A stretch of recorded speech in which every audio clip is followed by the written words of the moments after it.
അമ്മാളുവിനെ ഇടയ്ക്കൊന്ന് നോക്കി അവൾ പുഞ്ചിരിച്ചു, അത്രമാത്രം. ചായയൊക്കെ കുടിച്ച ശേഷം 5 മണിയോടെ അവർ മൂവരും കൂടി യാത്ര പറഞ്ഞിറങ്ങുകയും ചെയ്തു. വിഷ്ണുവേട്ട കാറിൻ്റെ അടുത്തെത്തിയതും വേണി അവനെ വിളിച്ചു. എന്താ വേണി? എനിക്ക് ബാക്ക് സീറ്റിലിരുന്ന് വൊമിറ്റ് ചെയ്യാൻ തോന്നും. ഞാൻ കോ ഡ്രൈവിംഗ് സീറ്റിലിരുന്നോട്ടെ? അവളുടെ ചോദ്യം കേട്ടതും വിഷ്ണു അമ്മാളുവിനെ നോക്കി. പെട്ടെന്ന് തന്നെ അമ്മാളു ബാക്ക് ഡോർ തുറന്ന് അകത്തേക്ക് കയറുകയും ചെയ്തു. വിജയച്ചിരിയോടുകൂടി വേണി അങ്ങനെ വിഷ്ണുവിൻ്റെ അടുത്തേക്ക് കയറി ഗർവോടെ ഇരുന്നു. കലവില വർത്തമാനം പറഞ്ഞുകൊണ്ടിരിക്കുകയാണ് വേണി. വിഷ്ണുവേട്ടാ എന്ന് നീട്ടി വിളിക്കുമ്പോൾ തേനൊഴുകും. അത്രയ്ക്ക് കാര്യമായിരുന്നു അവൾക്ക് അവനെയെന്ന് അമ്മാളുവിന് തോന്നി. ഒരക്ഷരം പോലും അവൾ അമ്മാളുവിനോട് ചോദിച്ചതുപോലും ഇല്ല താനും. ഇടയ്ക്കൊരു ബേക്കറി കണ്ടപ്പോൾ വേണി അവനോട് വണ്ടി നിർത്താൻ ആവശ്യപ്പെട്ടു. വിഷ്ണു ആണെങ്കിൽ റോഡിൻ്റെ ഓരം ചേർന്ന് ഒതുക്കി നിർത്തുകയും ചെയ്തു. നമുക്കൊരു ഐസ്ക്രീം കഴിക്കാം, ഇറങ്ങിയ വിഷ്ണുവേട്ടാ? എനിക്ക് വേണ്ട വേണി, ഇപ്പോഴല്ലേ ചായയൊക്കെ കുടിച്ചത്, അത് സാരമല്ലേ, ഇറങ്ങ. വേണ്ട വേണി, തനിക്ക് വേണമെങ്കിൽ പോയി കഴിച്ചിട്ട് വാ. അവന് താല്പര്യമില്ലെന്ന് മനസ്സിലായതും വേണി പിന്നെ നിർബന്ധിക്കാൻ പോയില്ല. അവൾക്കും ഐസ്ക്രീം വേണ്ട എന്ന് പറഞ്ഞുകൊണ്ട് മുഖം വീർപ്പിച്ച് കാണിച്ചു. അമ്മാളു, വേണിക്കൊരു കമ്പനി കൊടുക്കാവോ? വിഷ്ണു മുഖം തിരിച്ചു നോക്കി. ഞാൻ ഐസ്ക്രീം ഒന്നും കഴിക്കാറില്ല ഏട്ടാ, പാലിൻ്റെ ടേസ്റ്റ് വരുമ്പോൾ തന്നെ എനിക്ക് ഓക്കാനിക്കാൻ തോന്നും, അവൾ പറഞ്ഞു. കുഴപ്പമില്ല, ഇനി മറ്റൊരു ദിവസം ആവട്ടെ, നമുക്ക് പോകാം വിഷ്ണു ഏട്ടാ. വേണി പറഞ്ഞതും വിഷ്ണു വണ്ടി മുൻപോട്ടെടുത്തു. വീട്ടിലെത്തിയപ്പോൾ രാത്രി 8 മണി കഴിഞ്ഞിരുന്നു. ആദ്യമായിട്ട് ഇത്രയും ദൂരം വണ്ടിയിൽ അമ്മാളു മടുത്തു ക്ഷീണിച്ചു പോയി. നാളെ ഇനി കോളേജിൽ പോകണമല്ലോ എന്നോർത്തപ്പോൾ അവൾക്ക് ക്ഷീണവും തളർച്ചയും കൂടി. അവൾ ഒരു പ്രകാരത്തിൽ കാറിൽ നിന്നും ഇറങ്ങി. വിഷ്ണുവും വേണിയും ചേർന്ന് ഡിക്കി തുറന്ന് അവളുടെ സാധനങ്ങളൊക്കെ എടുത്ത് വെളിയിൽ വെച്ചു. അപ്പോഴേക്കും അച്ഛനും ഏട്ടനും വന്ന് ഉമ്മറത്തേക്ക് വന്നു. ആരും മിച്ചും ഇറങ്ങി വന്ന് വേണിയോട് സംസാരിക്കുന്നുണ്ട്. മാളൂട്ട മടുത്തു പോയല്ലടാ? മിച്ചു വന്ന് ചോദിച്ചതും അമ്മാളു തല കുലുക്കി. മോക്ക് നല്ല ക്ഷീണുണ്ടല്ലോ, മടുത്തോടാ? അച്ഛനും അമ്മാളുവിനെ നോക്കി ചോദിച്ചു. വല്ലാത്ത തലവേദനയുണ്ടച്ചാ, ഇത്ര ദൂരം അങ്ങനെ ഞാൻ യാത്ര ചെയ്തിട്ടില്ല, അതിൻ്റെയാ. പ്രഭയപ്പയും ഏട്ടത്തെയും അടുക്കളയിലായിരുന്നു. ഇരുവരെയും ഒന്ന് മുഖം കാണിച്ച ശേഷം അവൾ നേരെ റൂമിലേക്ക് പോയി. ഡ്രസ്സൊക്കെ മാറിയിട്ട ശേഷം നേരെ കുളിക്കുവാനായി കയറി. കുളിച്ചിറങ്ങി വന്നപ്പോൾ വിഷ്ണു ബെഡിലിരിക്കുന്നത് ആണ് കണ്ടത്. ഫുഡ് എന്തെങ്കിലും കഴിച്ചിട്ട് വന്ന് കിടന്നുറങ്ങിക്കോ. അവളെ കണ്ടതും വിഷ്ണു പറഞ്ഞു. എനിക്കിനി ഒന്നും വേണ്ട, എവിടെയെങ്കിലും ഒന്ന് കിടന്നാൽ മാത്രം മതി. ഫ്രൂട്ട്സ് എന്തെങ്കിലും എടുത്ത് കഴിക്കാമാളൂ. അവൻ പറഞ്ഞതൊന്നും കേൾക്കാൻ പോലും കൂട്ടാക്കാതെ അമ്മാള് ബെഡിലേക്ക് കയറി ചുരുണ്ടുകൂടി കിടന്നു. നിനക്ക് വിഷമമായോ? മുഖവരിയൊന്നും കൂടാതെ കൊണ്ട് വിഷ്ണു ചോദിച്ചു. എന്തിന്? ഇന്ന് പോയ വീടുകളിലൊക്കെ എല്ലാവരും നിന്നെ ഒഴിവാക്കിയെന്ന് തോന്നിയോ? ഭർത്താവ് ഒഴിവാക്കുന്ന അത്രയും ഇല്ലല്ലോ, അതുകൊണ്ട് വിഷമമൊന്നും ആയില്ല. പിന്നെ ആ കൂടി ഒരു കുറ്റബോധം മാത്രം. ചേരേണ്ടവർ വിഷ്ണുവേട്ടനും വേണിയുമായിരുന്നു. നിങ്ങളുടെ ഇടയിൽ ഞാൻ ഒരു അധികപ്പറ്റായിപ്പോയി പറഞ്ഞുകൊണ്ട് അവൾ കണ്ണുകൾ ഇറുക്കിയടച്ച് ചരിഞ്ഞു കിടന്നു. അല്പം കഴിഞ്ഞ് വിഷ്ണു നോക്കിയപ്പോൾ അമ്മാളു ഉറങ്ങിക്കഴിഞ്ഞിരുന്നു.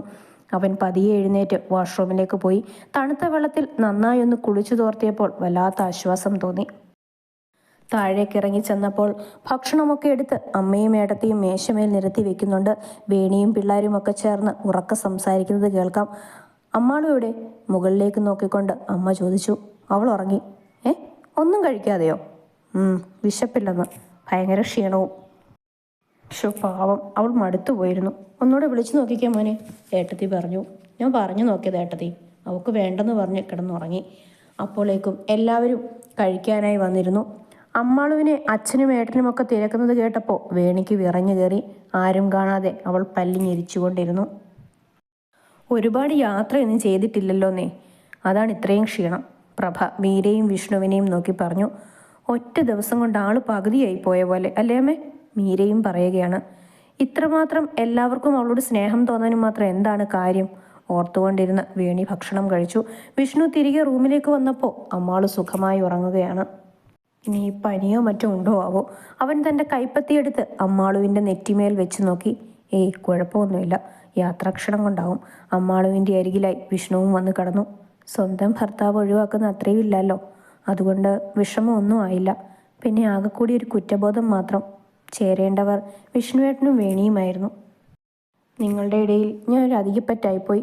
അല്പം മുന്നേ അമ്മാളു പറഞ്ഞ വാചകം അവൾക്ക് ഒരുപാട് സങ്കടം തോന്നിയെന്ന് അവന് മനസ്സിലായി. അതാണ് ഇങ്ങനെയൊക്കെ പറഞ്ഞത്. ശ്രീരാമയുടെ വീട്ടിൽ ചെന്നപ്പോൾ അവരെല്ലാവരും ചേർന്ന് തന്നെ കെട്ടിപ്പിടിച്ച് സ്നേഹാന്വേഷണം നടത്തുന്നതൊക്കെ കണ്ടപ്പോൾ മാറിപ്പോയി ഒരു വശത്ത് ഒതുങ്ങിക്കൂടുകയാണ് ചെയ്തത്. അവരുടെയൊക്കെ മാനേഴ്സ് ഇല്ലാത്ത രീതിയിലുള്ള സംസാരവും. എന്തൊക്കെയാണ് അവർ വിളിച്ചു കൂവിയത്. എത്രയും പെട്ടെന്ന് അമ്മാളുവിനെയും കൂട്ടി മടങ്ങാമെന്ന് തീരുമാനിച്ചു കൊണ്ടുനിന്നപ്പോഴാണ് അടുത്ത കുരിശ് വിളിച്ചത്. എല്ലാം കൂടി ഓർത്തപ്പോൾ വിഷ്ണുവിന് ദേഷ്യം വന്നിട്ട് വിറഞ്ഞു കയറി. പെട്ടെന്നായിരുന്നു അമ്മാളു ഒന്ന് ഞരങ്ങുന്നത് പോലെ കണ്ടത്. ഉറക്കത്തിൽ എന്തോ സ്വപ്നം കണ്ടിട്ടായിരുന്നു. അമ്മാളു, ഡി എന്താ പറ്റിയേ ചോദിച്ചുകൊണ്ട് അവൻ ചരിഞ്ഞു കിടന്നുറങ്ങുന്ന അമ്മാളുവിൻ്റെ തോളിൽ തട്ടി വിളിച്ചു. ഒന്നുമില്ല, സ്വപ്നം കണ്ടതാ, കണ്ണു തുറക്കാതെ തന്നെ പറഞ്ഞുകൊണ്ട് അവൾ അവനോട് ചേർന്ന് കിടന്നു. എന്നിട്ട് തൻ്റെ വലത് കൈയെടുത്ത് വിഷ്ണുവിൻ്റെ വയറിലൂരെ ചുറ്റിപ്പിടിച്ചു. രാവിലെ ആദ്യമുണർന്നത് അന്നും അമ്മാളുമായിരുന്നു. വിഷ്ണുവിനെ കെട്ടിപ്പിടിച്ചായിരുന്നു പെണ്ണിൻ്റെ കിടപ്പ്.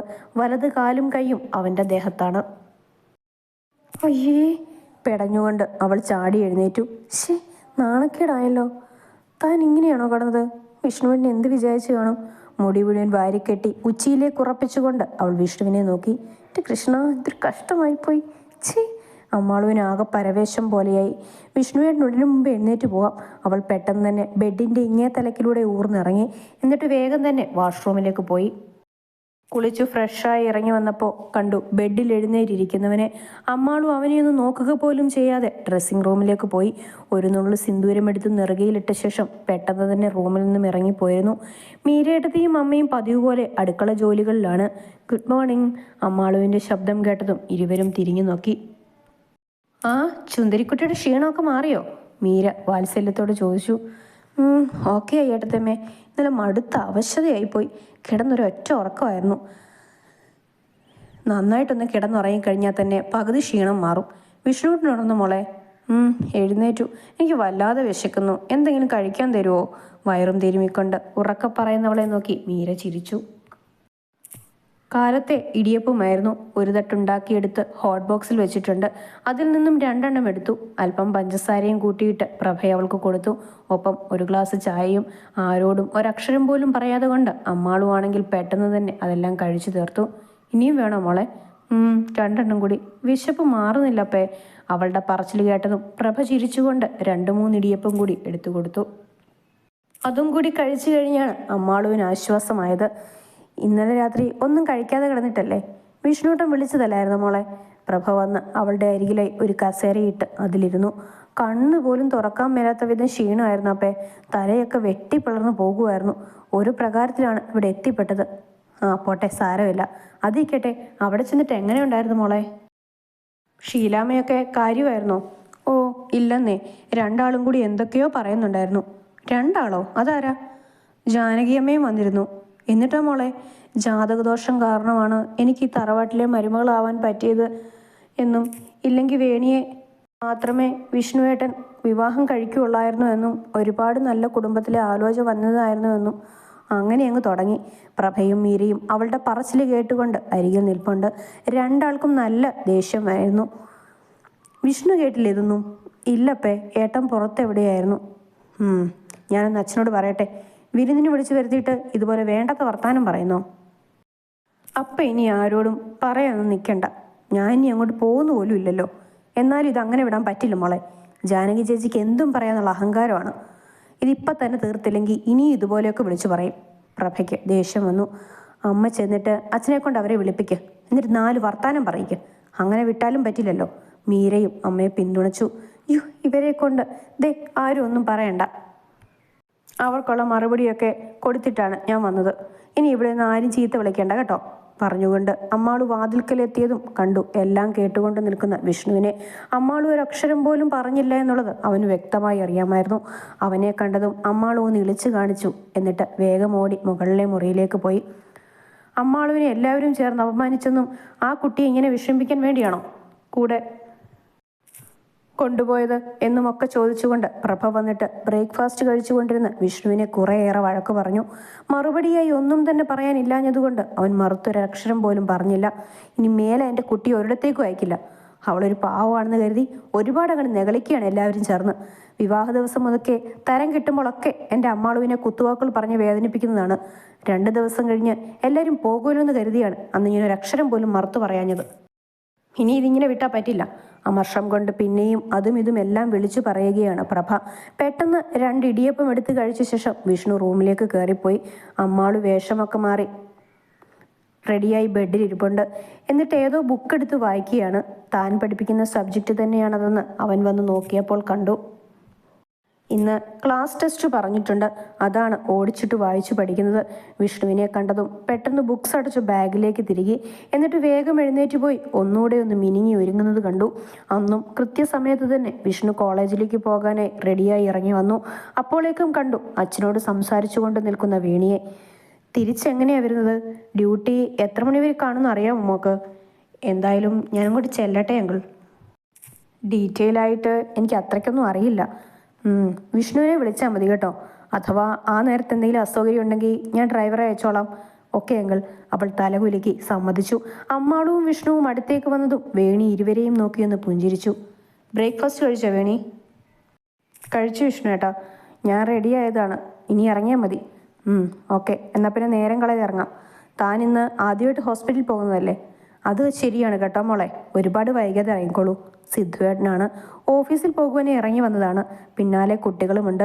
എല്ലാവരും വേണിക്ക് ഓൾ ദ ബെസ്റ്റ് ഒക്കെ പറഞ്ഞാണ് യാത്ര അയച്ചത്. വിഷ്ണു ചെന്ന് കാർ സ്റ്റാർട്ട് ചെയ്തു. അപ്പോഴേക്കും വേണി ചെന്ന് മുൻവശത്തെ സീറ്റിലിരുന്നു. പെട്ടെന്ന് പ്രഭയുടെയും മീരയുടെയും മുഖം ഇരുണ്ടു. സ്റ്റെപ്സ് ഇറങ്ങി ഓടി വന്ന അമ്മാളു കുട്ടികൾക്കൊക്കെ മാറി മാറി മുത്തം കൊടുത്ത ശേഷം സിറ്റ് ഔട്ടിലേക്ക് വന്നു. അച്ഛനും ഏട്ടനും പോയോ അപ്പേ? ഇറങ്ങി മോളെ. പ്രഭയുടെ ശബ്ദം മാറിയ പോലെ തോന്നിയതും കാലിൽ ചെരുപ്പ് കയറ്റി കിടുകയായിരുന്ന അമ്മാളു പെട്ടെന്ന് മുഖമുയർത്തി നോക്കി. എന്തു പറ്റി?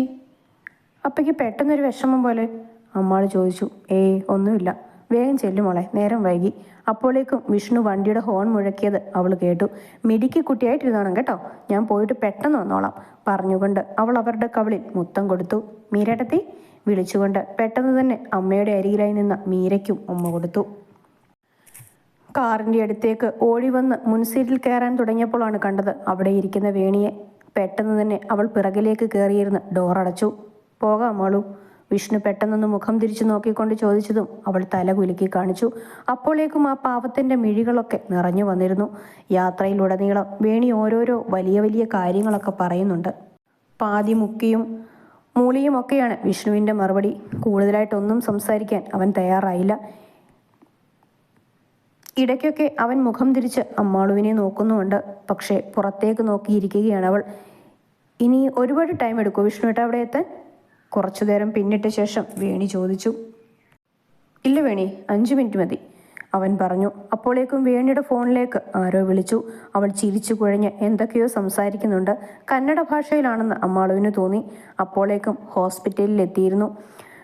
വേണി ഫോൺ കട്ട് ചെയ്ത് ബാഗിലേക്ക് വെച്ചുകൊണ്ട് വിഷ്ണുവിനെ നോക്കി. ഇറങ്ങുന്നുണ്ട് കേട്ടോ? ഇല്ല വേണി, എനിക്ക് ടൈം പോവും, താൻ ചെല്ലു കേട്ടോ. എന്തെങ്കിലും ആവശ്യമുണ്ടെങ്കിൽ വിളിച്ചാൽ മതി അവൻ പറഞ്ഞതും വേണി തല കുലുക്കി. ഓക്കെ, ബൈ ഏട്ടാ.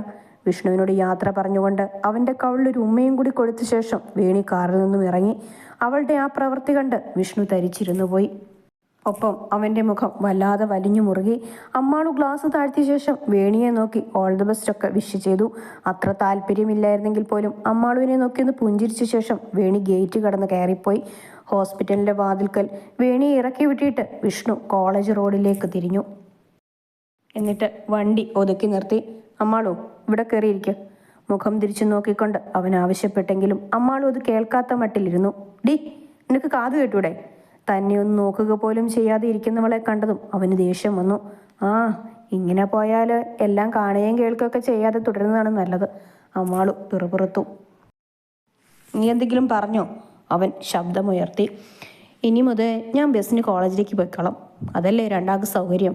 പിന്നെ വണ്ടിക്കൂലി തരാൻ ബുദ്ധിമുട്ടാണെങ്കിൽ പറഞ്ഞാൽ മതി, ഞാൻ അപ്പയോട് വാങ്ങിക്കോളാം. ഇനി അമ്മാളും ഒരു ശല്യത്തിനും വരില്ല. അതെന്താ ബസ്സിന് പോകാമെന്ന് കരുതിയത്? എൻ്റെ ഒപ്പം വരാൻ നിനക്കിഷ്ടമില്ലേ? ഇല്ല, എനിക്ക് ഒട്ടും ഇഷ്ടമില്ല. ഈ കോലം കെട്ടൊക്കെ കാണേണ്ട കാര്യമൊന്നും എനിക്കില്ല വിഷ്ണു ഏട്ടാ. അതുകൊണ്ട് ഞാൻ നിങ്ങളുടെ ഒപ്പം വരുന്നില്ല. ശരി ശരി, അതൊക്കെ നിൻ്റെ ഇഷ്ടം. ഇപ്പം തൽക്കാലം നീ ഇങ്ങോട്ട് കയറിയിരിക്കും. ഇനി അധിക ദൂരം ഇല്ലല്ലോ കോളേജിലേക്ക്, ഞാനിവിടെ ഇരുന്നോളാം. അമ്മാളു മര്യാദയ്ക്ക് പറയുന്നത് അനുസരിക്കുന്നുണ്ടോ? അവൻ്റെ ശബ്ദം ഗൗരവത്തിലായി. ഇല്ല, ഞാനിവിടെ ഇരുന്നോളാം. ആയിക്കോട്ടെ, എനിക്ക് നിന്നെ എടുത്തുകൊണ്ടുവന്ന് ഇവിടെ ഇരുത്താൻ അറിയാം, കാണണോ?